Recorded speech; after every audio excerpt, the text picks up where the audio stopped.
여러분, 이 땅에서 가장 귀한 보화가 뭐죠? 여러분들은 가장 귀하게 여기는 게 뭐예요? 한번 생각해 보세요. 내가 가장 귀하게 여기는 게 뭘까? 그리고 모든 사람들이 가장 귀하다고 생각하는 가치가 뭘까? 한번 생각해 보세요. 뭘 것 같아요? 뭐 오늘날의 많은 사람들은 돈이죠. 돈이 많으면 옛날에는 화폐라는 가치가 별로 힘을 안 갖고 있을 때는 뭐였겠어요? 뭐가 제일 좋았겠어요? 작은 것으로 가장 값이 많이 나가는 게 좋은 거였겠죠. 그래서 우리나라만 하더라도 옛날에는 금광이 많이 발달했습니다. 금이 제일 비싸니까요. 그래서 금광을 찾아서 평생을 쫓아다니면서 돈을 벌려고, 금광을 하나 찾으면 고생을 작게 하더라도 큰 돈을 벌 수 있기 때문이에요. 평생을 벌어도 못 버는 돈을 벌 수 있는 거죠. 그래서 우리는 성경에서는 그런 가장 소중하게 여기는 것들, 귀한 가치를 보화라고 이렇게 표현을 하고 있습니다. 보화. 그래서 가장 귀한 보화를 발견하게 되면,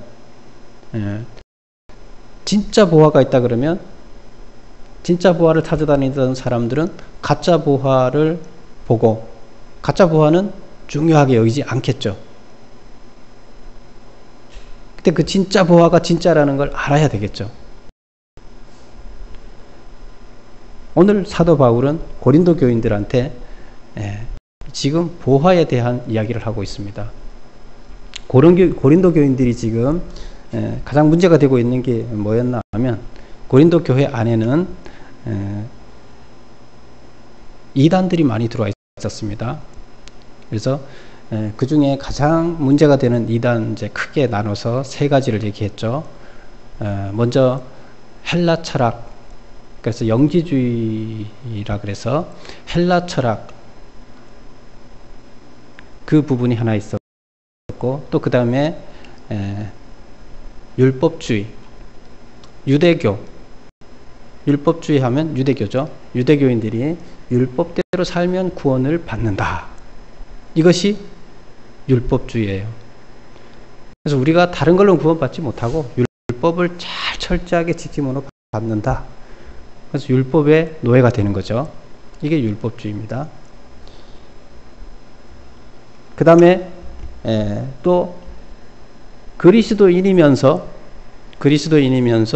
유대교적이 유대인이면서 그리스도인인 사람들. 유대인들은 예수님을 믿지 않죠. 그리스도인이라고 볼 수가 없죠.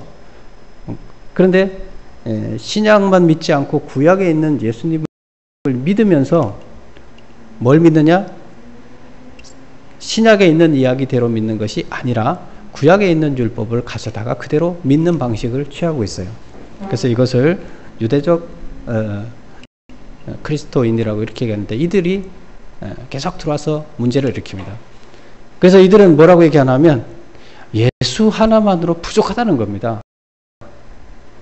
지금 세상에 5만 가지 진리가 많이 있는데 예수 하나로 어떻게 우리가 이게 그 갈증을 채울 수 있느냐? 더 많은 것이 필요하다. 이렇게 생각하고 그것을 쫓아갑니다. 그것이 바로 헬라 철학을 쫓아가고 율법을 쫓아가고 이런 방식으로 이단들을 쫓아갑니다. 지금 그래서 골로새서가 문제가 됐기 때문에 골로새서에다가 편지를 쓰고 있는 거죠. 그 교회를 어떻게 해서 이단으로부터 돌아오게 할 수 있을까? 이단의 침해로부터 그들을 보호할 수 있을까 하는 차원에서 골로새서에 편지를 쓰고 있는 거죠. 그래서 바울은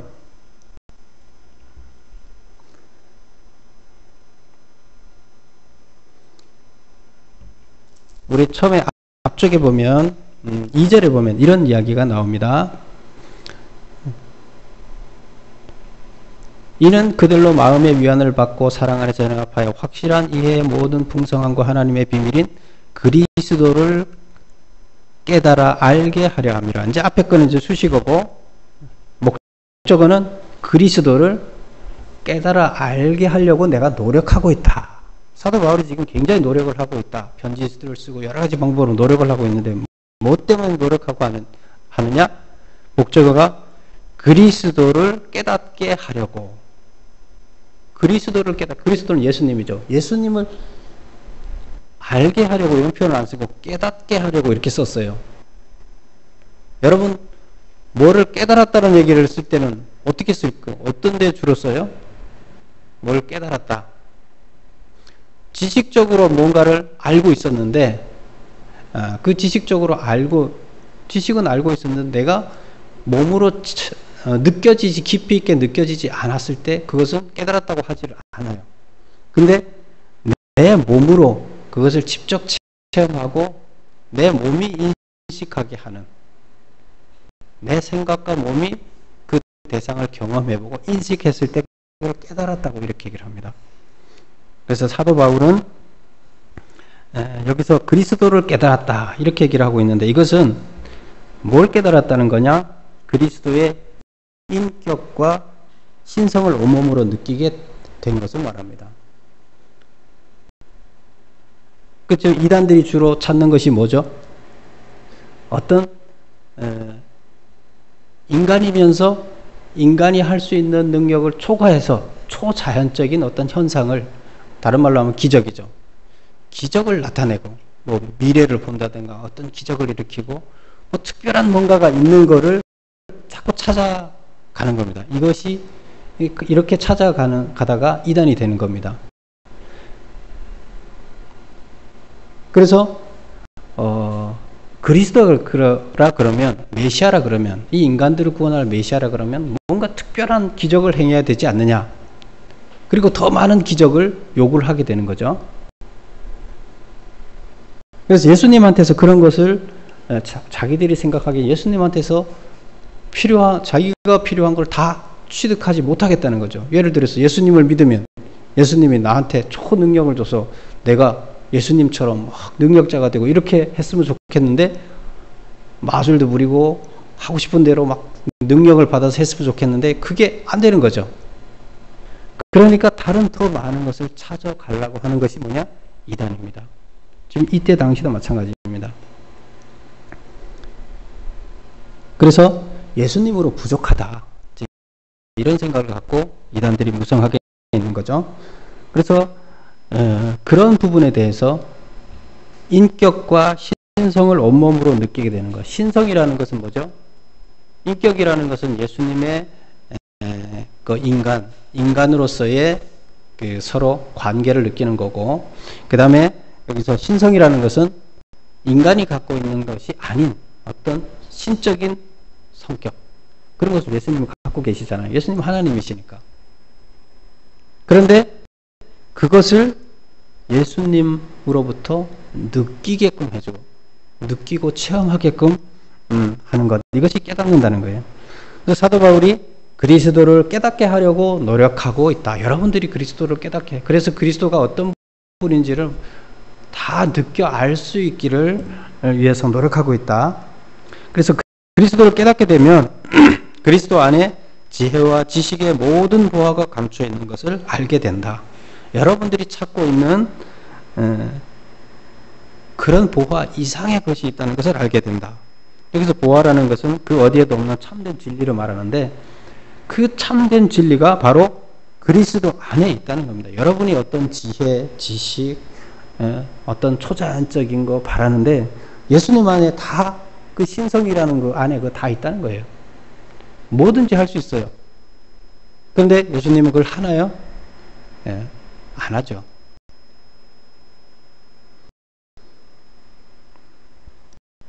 참된 진리가 예수 안에 있음을 온전히 깨닫게 되면 다른 누군가가 참 진리가 다른 곳에 있다고 오묘한 말로 현혹하더라도 속지 않으면 흔들리지 않게 된다. 그래서 예수님을 정말로 체험해서 예수님을 느끼게 되면, 그러면 예수님 이상의 더 이상의 것이 필요 없다. 참 부활하는 것을 알게 된다는 것이에요. 그렇게 참 부활하는 거 알게 되면 예수님 외에 다른 것을 추구하지 않는다는 겁니다. 지금 고린도 교인들은 다른 것을 자꾸 찾아가고 있어요. 어떤 기적적인 거, 어떤 특별한 능력, 어떤 특별한 지식, 이런 걸 자꾸 찾아가고 있는데 예수님이 진리고 그 이상 특별한 게 없다는 겁니다. 그래서 바울은 골로새 교인들이 그리스도를 깨닫도록 해서 이단들의 속임수에 넘어가지 않기를 바라며 이를 위해 노력한다. 바울은 하나님을 만나고 왔어요. 하나님과 대면을 했어요. 그리고 나중에 하나님 나라가 완성될 때 어떤 모습인지를 다 가서 체험하고 왔어요. 우리가 얘기하는 천국이라는 데를 직접 체험하고 왔어요. 그래서 진리가 뭔지를 아주 뼈저리게 느끼고 있어요. 근데 아무리 얘기해도 세상 사람들은 그걸 믿어지지 않는다는 거예요. 안 믿어지니까 사람들이 잘 안 믿어요. 그래서 바울은 진리는 예수밖에 없다. 예수가 하나님이다. 그분이 인간의 몸으로 이 땅에 온 하나님이다. 그러니까 다른 어떤 신을 찾으려고 하지 마라. 교회 안에서 자꾸 다른 뭔가를 끌어들여서 자기 신으로 믿으려고 하지 마라. 예수는 충분하다. 이제 얘기를 하는 겁니다. 근데 그것을 자기가 체험하고 자기가 그 진리라는 걸 알기 때문에, 진짜 부활하는 걸 알기 때문에 그거를 깨닫게 해주고 싶다는 겁니다. 근데 그걸 위해서 최대한 노력하고 있다. 이 얘기가 지금 2장 1절에서부터 5절까지 쭉 나오는 이야기가 그 얘기입니다. 그래서 나는 지금 이런 노력을 하고 있다. 이런 얘기를 하고 있습니다.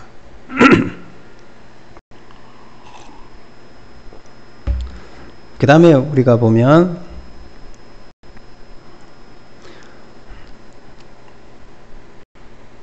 6절에 보면 그러므로 너희가 그리스도 예수를 주로 받았으니 이렇게 그 안에서 행하되 예수 그리스도를 주로 받았으니 이렇게 나옵니다. 우리가 예수 그리스도를 주로 받았다. 주라는 것은 하나님, 주인으로 받았다. 우리가 섬기는 분으로 받았다. 무슨 뜻이에요? 예수를 구세주로 영접했다 이런 말입니다. 우리가 예수를 주인으로 받았다, 영접했다 이런 뜻이에요. 우리 마음에 우리의 주인으로 모셨다, 영접했다 이런 얘기입니다. 우리가 예수님을 영접하게 되면 어떻게 되죠? 구원을 받게 되는 거죠. 왜? 우리가 예수님을 영접했다는 것을 예수님을 믿는 거죠. 예수님을 믿으면 예수님이 우리의 죄를 지고 대신 지고 가셨다는 것을 믿게 되는 거고, 결국 우리의 죄가 예수님이 우리의 죄를 다 없앤 거죠. 그렇게 되게끔 만들어져 있죠. 이게 구원의 원리죠. 복음이죠. 그래서 예수님을 믿게 되면 그렇게 됩니다. 그래서 여기서 주로 받았다 이 얘기는 다시 말하면 구세주로 영접했다는 말이고 결국 구원을 받았다는 얘기예요.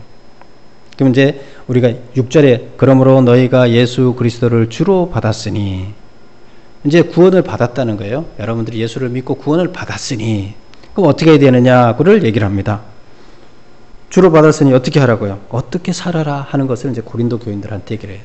그러니까 구원받지 않은 다른 사람들하고 뭔가가 틀리게 살아야 되지 않겠느냐. 그럼 그 틀린 게 뭐냐? 이것을 얘기합니다. 그 첫째로 보면 그 안에서 행하되, 이렇게 그 안에서 행하라. 그라는 것은 예수 안에서, 주 안에서 행하라는 겁니다. 그럼 예수 안에서 행한다는 게 도대체 무슨 뜻이에요? 그것은 순종의 삶입니다. 순종. 예수 안에서, 예수님의 말씀 안에서 살으라. 그래서 그것은 말씀에 순종하는 삶이며 하나님의 법에 순종하는 거죠. 이제 구원 받았으니까 하나님의 법에 순종, 구원의 조건이 아니에요. 율법을 지키는 게 구원의 조건은 아니에요. 하나님 아들로 구원을 받았으니까 지금 은사로 아무 값어치 없게 줬어요.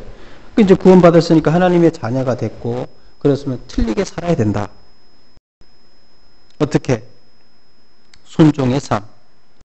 그래서 정상적인 그리스도인의 삶이라는 것은 입술로만 하나님을 찬양하고 순종하겠다 하는 것이 아니라 하나님께서 원하시는 것은 삶과 행위, 우리가 직접 삶으로 그 말씀을 실천하는 겁니다. 그래서 주 안에서 행하라, 이게 무슨 뜻이냐? 하나님 말씀대로 우리가 살아내라는 겁니다. 하나님의 뜻대로 우리가 살아라는 겁니다. 그게 주 안에서 행하라, 이런 얘기입니다. 그래서 사도 바울이 얘기하는 것은 이제 여러분들은 구원받은 사람이 됐으니까, 예수님을 주로 받았으니까, 영접했으니까 어떻게 해야 된다? 말씀대로 살아내야 된다. 말로만 하나님 찬양합니다, 하나님 믿습니다가 아니라 우리의 삶이 그렇게 살아내줘야 된다, 이런 얘기를 하는 거고요. 두 번째, 믿음에 굳게 서라, 이렇게 얘기를 합니다. 그 안에 뿌리를 박으며 세움을 받아 교훈을 받은 대로 이제 다 수식어죠. 믿음에 굳게 서라, 이제 이런 얘기입니다. 믿음에 굳게 서라는 것은 말씀을 통해서 확신이 강해진다는 거예요. 믿음이 강해진다는 거예요. 믿음은 그냥 강해지는 것이 아니죠.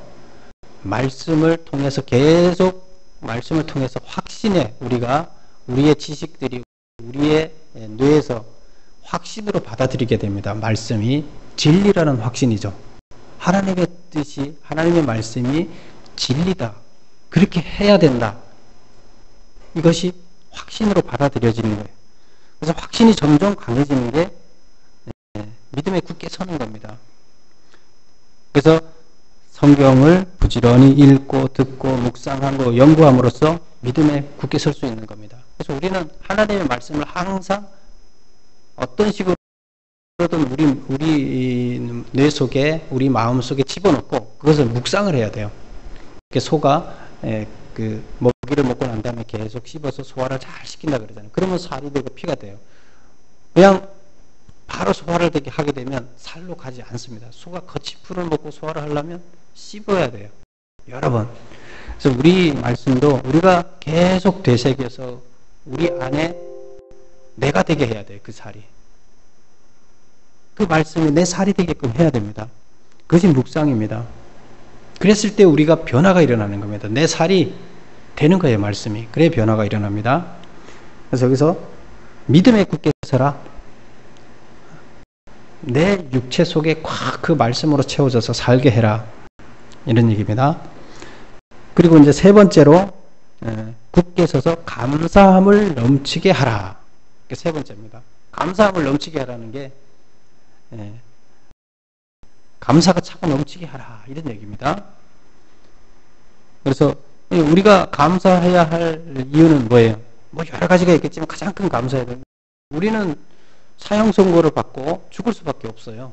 그런데 우리를 무죄자로 대신 누군가가 내 죄를 지고 나를 무죄 석방을 해줬어요. 아무런 희망이 없는데 나한테 희망을 줬습니다. 이거는 그 무엇으로도 다 갚을 수 없는 감사죠.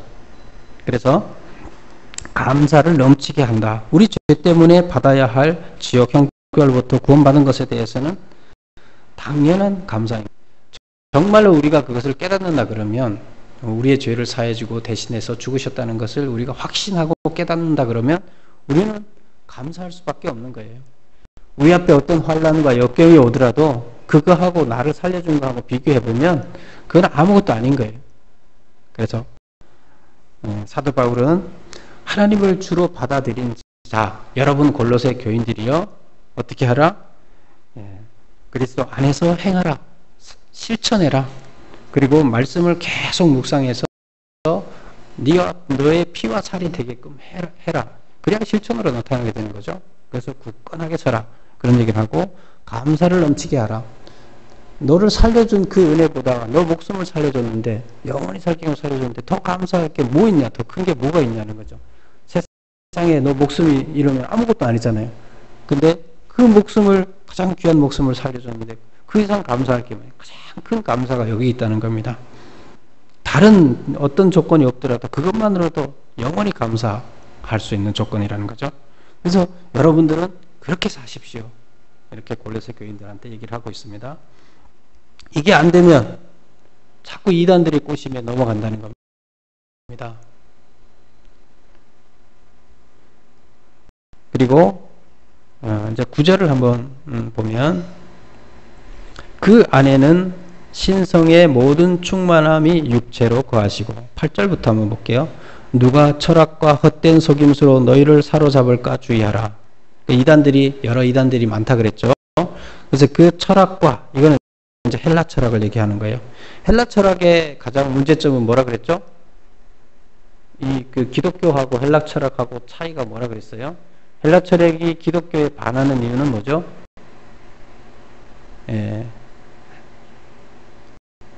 우리가 첫 번째 골로새서 첫 번째 시간에 한번 살펴봤는데 기억이 나시나요?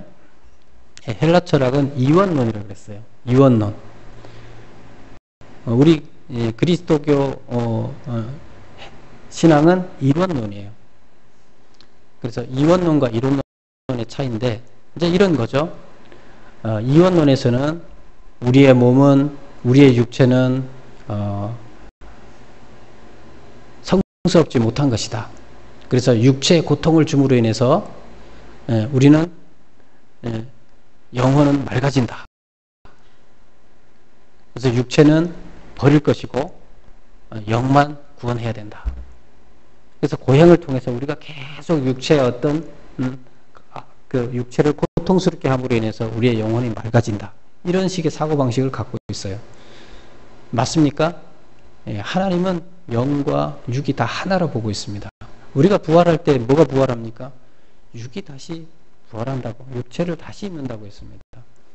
육이 그럼 소중해요, 안 소중해요? 소중합니다, 하나님한테서는. 그런데 거기서는 이원론에서는 영만 소중하고 이것은 버려야 된다, 이렇게 보고 있습니다.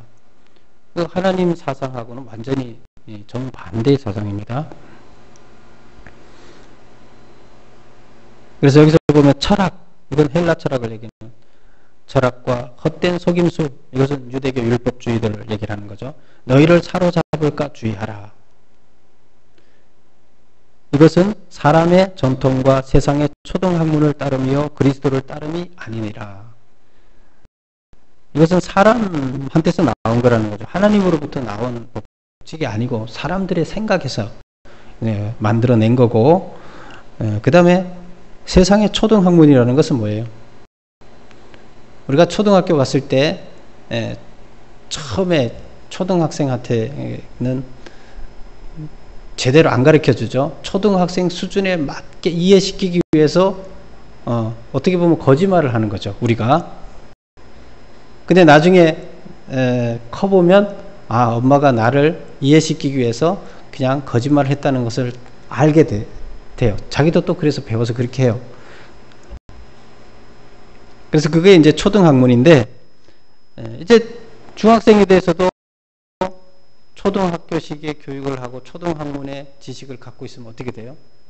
안 되는 거죠. 자연적으로 우리는 버려요, 그것을. 우리가 애기였을 때에 부모가 얘기해줬던 원칙하고 어른이 됐을 때 세상을 살아가야 할 원칙하고 완전히 틀리죠. 우리 어렸을 때는 그러죠. 무조건 잘 먹으면 좋아하고, 다른 사람 거나 뺏어라도 잘 먹으면 좋아하고, 그럼 무조건 뺏어서 너 많이 먹으면 돼. 누가 한 대 때리면 2대 때려도 돼. 그렇게 얘기를 하죠. 스스로 그 방어력을 길러주고 강하게 하기 위해서. 근데 이제 어른이 됐는데도 계속 그렇게 하면 어떻게 해요? 그러면 몹쓸 사람이죠. 사회 적응을 못하게 되는 거죠.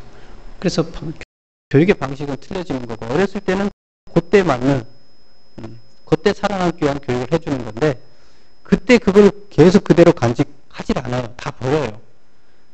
근데 지금 이단들이 얘기하고 있는 이런 것들은 세상의 초등학문이라는 거예요. 하나님 앞에 섰을 때는, 하나님의 진리 앞에서는. 그래서 그런 거 따르지 말고 그리스도를 따라야 된다, 이제 이렇게 얘기를 하고 있는데요. 9절에서 그 안에는, 그리스도 안에는 신성의 모든 충만이 육체로 거하시고, 이게 무슨 말일까요? 예수 안에 신성의 모든 충만이, 신성은 인간들이 갖고 있는 그런 성격이 아니라 신만이 갖고 있는, 초능력을 행한다든가 지금 시간과 공간을 초월해서 이동한다든가 미래를 본다든가 이런 것들이 뭐예요? 영의 세계를 살고 있는 존재들이죠. 근데 이런 것들이 신성인데 예수님은 그 신성의 모든 충만, 그러니까 신성이 충만하다는 거예요. 예수님은 모든 신성을 다 갖고 계시다. 이 얘기는, 신성이 충만하다는 얘기는 다시 말하면 절대적인 신이 하나밖에 없는 이 세상에서 정말로 그런 능력을 절대적으로 가진 분이 한 분이 있는데 그분이 하나님이시고 그분이 예수님이라는 거예요. 지금 여기서 모든 충만. 예수님이 하나님인데 인간의 몸을 입고 온 하나님이다. 그래서 지금 우리가 믿고 있는 예수님은 하나님이고 절대자다. 그래서 여러분들이 뭐 어떤 인간들이 행할 수 없는 어떤 것들을 자꾸 추구하는데 이 예수님보다 더 많은 신성을 갖고 있는 분은 없다 이거예요. 그래서 신성의 모든 충만이 육체로 거하시고, 이 육체로 거한다는 얘기는 뭐예요? 신성의 충만함이 그리스도 안에 실제로 거한다 이런 거예요. 그냥 상징적으로 거하는 게 아니라는 거예요. 실제로 신성을 다 행할 수 있는 분이라는 거예요. 신성을 갖고 있다는 거예요. 근데 우리는 상상적으로 그분이 이런 신성을 갖고 있을 거라 추측을 할 수 있는데 그런 분이 아니라 실제로 갖고 있다. 육체화됐다. 나타났다. 갖고 계시다. 이제 이런 뜻입니다. 그래서 이 땅에는 지금 예수님만한 분이 없다는 거예요. 그런 신성을 가지면 절대자 한 분밖에 없고 그분이 예수님이기 때문이에요. 그래서 우리들의 영적 결핍, 우리가 지금 영적으로 부족한 것들을 그 신의 믿음으로 인해서 신으로부터 어떻게 메꿔보려고 하는 이제 이런 우리들의 영적 결핍은 그리스도와의 연합을 통해서만 채워진다. 우리가 예수님을 믿고 예수님을 영접하게 되면 우리는 예수님은 머리시고 우리는 몸이에요. 예수님과 하나가 되는 거예요. 그래서 여기서 영적 결핍은 그리스도와의 연합을 통해서 참 하나님을 믿음으로써 예수님은 머리 되고 우리는 육체가 돼서 연합을 했다 이렇게 보고 그 연합을 통해서 영적 결핍은 채워진다. 그러니까 예수님을 믿으면 된다. 우리는 그를 소유함으로 모든 것을 소유한다. 너희들이 신성 이런 것을 바라느냐? 예수님을 소유하면 예수님과 하나가 되면 우리는 모든 신성을 소유하게 되는데 그 이상 뭐가 필요하냐? 이렇게 얘기를 하고 있습니다. 그러므로 골로새 교인들은 이단자들의 철학이나 유대교의 율법주의나 이방인이 섬기는 천사 숭배로 돌아갈 필요가 없다. 필요한 모든 것이 그리스도 안에 있기 때문이다. 이렇게 얘기를 하고 있습니다. 특히 여기에서는 이제 이쪽 지역의 이방들이 갖고 있는 신앙 중에 하나가 뭐냐 하면 천사 숭배라는 게 있었습니다. 천사 숭배. 그래서 그 지방에 있는 건데 인간들이 하나님을 직접 대면할 수 없기 때문에 천사를 숭배해야 된다 이런 얘기예요. 그러니까 천사한테 경배하고 천사가 그것을 하나님한테 대신 전한다. 우리는 하나님과 대면할 수 없기 때문에 이렇게 주장하는 것들이 천사 숭배 그 신앙이 있었어요. 근데 그것들이 여기에 들어와갖고 이 교회에 들어와서 천사 숭배 쪽을 또 쫓아가는 교회들이 있는 거예요. 이것도 이단이죠. 근데 이거는 그쪽 지역에 있던 문화인데 이게 교회 안으로 들어와서 교회 안에서 또 천사 숭배 사상을 중시하게 되는 거예요. 그래서 그건 다 잘못된 것이다. 이렇게 얘기를 합니다. 그래서 신성의 모든 충만이 육체 가운데 거한다는 말은 무슨 말이에요? 종합하면 하나님이 신성을 갖고 있는 다 갖고 있는데 그분이 이 땅에 오셨고 그분이 예수님이다. 그래서 그분이 이 땅에 오신 그분이 모든 것을 다 갖고 계시다. 실제적으로 갖고 계시다. 이 얘기예요. 그게 바로 육체에 거한다. 지금 이 땅에 온 그 육체의 그 능력을 다 갖고 있다. 이런 뜻이에요. 그래서 우리는 그분만 믿으면 족하다. 그분이 충만하기 때문에, 신성으로 충만하기 때문에 그분의 충만함으로 우리는 충분하다는 거예요. 그리고 이제 이어서 11절부터 15절까지 나오는 이야기들이 그리스도는 충만히 어떤 필요를 충족시켜 주는가? 그리스도의 충만이 이런 얘기입니다. 그리스도의 충만이 어떤 필요를 충족시켜 주는가? 그리스도가 뭘로 충만해요? 신성이 충만한데, 그리스도가 신성으로 충만한데 그 신성이 우리의 어떤 필요를 충족시켜 주냐는 거예요. 그래서 그 부분을 11절부터 얘기를 하고 있습니다. 11절 한번 볼까요? 또 그 안에서 너희가 손으로 하지 아니한 할례를 받았으니 곧 육의 몸을 벗는 것이요 그리스도의 할례니라. 말이 어렵죠. 그래서 제가 일부러 읽으면서 해석을 하는 겁니다. 또 그 안에서 너희가 손으로 하지 아니한 할례. 손으로 하지 아니한 할례라는 게 뭐예요? 유대인들은 원래 그 양피 끝을 자르는 할례를 한 거죠. 근데 이거는 육체하는 유대인들이 하는 것은 손으로 하는 할례잖아요. 손으로 하지 않는 할례는 하나님이 직접 우리 마음에 하는 할례예요. 그 다음에 몸에 육의 몸을 벗는 것. 양피는 육의 몸을 잘라내는 거잖아요. 육의 몸을 벗는 것. 그래서 손으로 하지 않는 할례는 하나님이 우리에게 직접 주는 할례고, 육의 몸을 벗는 것은 하나님이 우리의 육체를 벗겨주는 그런 하나님의 할례를 얘기하는 거예요. 그 다음에 그리스도의 할례. 이게 다 다른 말로 얘기하면 하나님이 직접 하는 할례라는 얘기예요. 그럼 할례는 원래 뭐 때문에 했어요? 할례는 하나님의 아들이라는 표시로 이제 할례를 행했었죠. 그런데 유대인들이 하는 할례는 그냥 육체만 하는 할례고, 여기서 얘기하고 있는 사도 바울이 얘기하고 있는 할례는 마음의 할례를 얘기하는 거예요. 마음의 할례. 그래서 하나님은 우리 마음의 할례를 해주는 거예요. 그럼 하나님께서 유대인에게 할례를 하라고 했을 때 왜 할례를 하라 그런 거예요? 마음의 할례를 하라고 할례를 하라는 거죠. 육체 할례를 중시해서 그걸로 끝내라는 게 아니에요. 하나님은 중심을 보시는 하나님인데, 중심에서 하나님 자녀가 내가 됐다는 이런 마음을 가지라는, 그걸 하기 위해서 형식을 취하는 거죠. 근데 이 형식만 취하면 됐고 마음은 사라져버리면 어떻게 됐어요? 하나님의 의도한 거하고 전혀 상관이 없게 가는 거죠.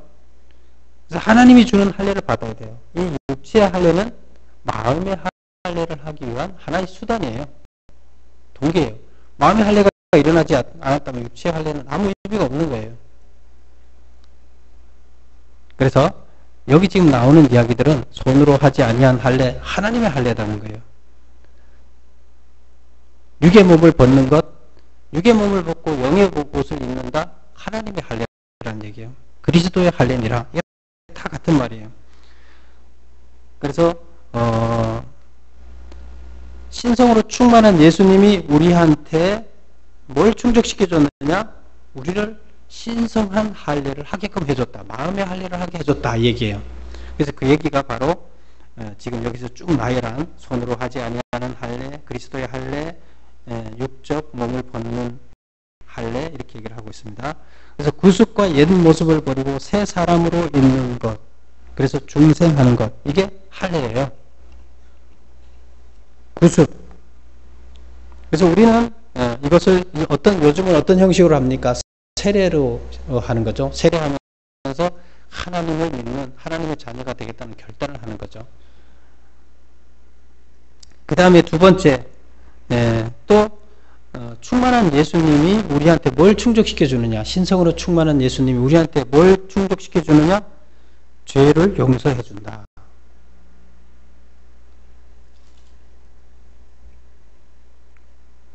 우리의 죄를 용서해 준다. 13절 한번 보면, 범죄와 육체의 무할례로 죽었던 너희를 하나님이 그와 함께 살리고 우리의 모든 죄를 사하시고. 그래서 하나님이 우리를 위해서 뭘 하시느냐? 죄를 사해 주셨다. 그리고 15절을 보면, 통치자들과 권세들을 무력화하여 드러내어 구경거리로 것이고 십자가로 그들을 이기셨느니라. 여기서 통치자들과 권세자들이라는 것은 뭐냐? 통치자들과 권세자들, 이것은 악의 세력을 말합니다. 악의 세력들이, 세상의 통치자는 하나님 나라의 통치자하고 틀리죠. 그래서 악의 세력을 얘기하는데, 악의 세력을 무력화시키는 역할을 누가 하느냐? 예수님이 하셨다. 그래서 결국에 우리가 이 세상의 악의 세력들을 무력화하고 이 땅을 하나님 나라로 만들 수 있도록 해주셨다. 뭐가? 신성을 가진, 신성으로 충만한 예수님께서 우리에게 해주셨다는 거예요. 악의 세력을 정복해서 우리가 세상을 하나님 나라로 만들 수 있게끔 해줬고, 죄에 죽을 수밖에 없는 우리를 용서해줬고, 그 다음에 할례, 우리 육체의 할례가 아니라 영의 할례를 해서 하나님의 자녀로서 온전하게 중생하도록, 다시 태어나도록 이렇게 해주시는 역할을 누가 했다? 예수님이 하셨다. 이것이 바로 무엇으로 가능하냐? 예수님의 신성에 충만하심 때문에 가능한 것이다. 이렇게 얘기를 하고 있습니다. 말이 좀 어렵죠? 네. 말이 어려운데 우리는 이 성경을 읽을 줄 알아야 돼요. 뭐 이런 용어를 안 쓰고 설명을 할 수도 있지만, 이런 용어를 계속 안 쓰면 여러분들은 성경을 읽을 때마다 무슨 말인지 몰라요. 그래서 제가 이 용어를 그대로 써가면서 설명을 드리는 겁니다. 그래서 지금 사도 바울은 2장에서 오늘 이야기하는 것이 고린도 교인들이 예수님이 누군지를 깨달아야 된다. 직접 체험하고 느끼고 알아야 된다. 그렇게 하면 다른 어떤 이단들이 와서 이게 진짜다, 이게 진리다 아무리 얘기를 해도 거기에 흔들리지도 않고 예수님이 진짜인지를 깨달으면 흔들리지 않는다. 그래서 여러분들은 깨달아야 되는데 그것을 위해서 깨닫도록 하기 위해서 내가 열심히 노력하고 있다. 이런 얘기를 하고 있습니다. 그래서 예수님이 정말로 참 진리시고 참 보하다 하는 얘기를 합니다. 그래서 골로새서가 쭉 하는 얘기는 뭐라 그랬어요? 기독론, 예수님은 누군가 하는 얘기를 골로새서에서는 계속 강조해서 얘기합니다. 예수님이 누군지를 정확하게 알면 어떤 이단들로부터 흔들리지 않는다는 거예요. 지금 이 땅에도 우리나라에도 이단들이 신천지를 비롯해서 많이 있죠. 근데 그들이 성경을 바로 알게 되면 그들이 뭐 아무리 오더라도 우리한테는 흔들림이 없어요. 근데 그들이 성경을 잘 알지 못하는 사람들을 성경을 잘 가르쳐준다 하면서 그들이 주장하는 다른 이론으로 지금 성도들을 다 현혹하고 있는 거죠. 지금 이때나 지금이나 똑같습니다. 그래서 사도 바울이 그것을 위해서 골로새서를 썼고, 그래서 예수님이 누군가를 알게 되면 어떤 이단으로부터도 흔들리지 않는다. 그것을 위해서 골로새서를 써서 너희들을 가르친다 하는 겁니다. 여러분도 예수님이 누구인지를, 누구예요? 하나님이세요. 하나님인데 가장 귀중한 보화라는 겁니다. 세상에서 그 이상 어떤 보화도 없다는 겁니다. 근데 그것을 여러분이 체험해야 된다. 깨달으라는 겁니다.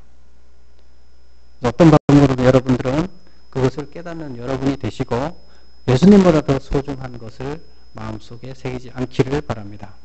기도하겠습니다. 아버지 하나님, 이제 이단들이 들끓는 골로새 교회에 사도 바울이 신성으로 충만한 예수님만을 믿을 때 모든 것이 족하다고 했습니다. 이제 우리들도 참 예수님만이 우리의 모든 것이 되며 우리에게 족한 줄로 믿습니다. 우리가 직접 예수님을 깨달아 체험하는 우리가 될 수 있도록 하시고, 그래서 정말로 예수님이 가장 소중하다는 것을 알게 하시고 또한 그런 삶을 살 수 있도록 도와주시옵소서. 예수님의 이름으로 기도드립니다. 아멘. 잠깐 기도하시기 바랍니다.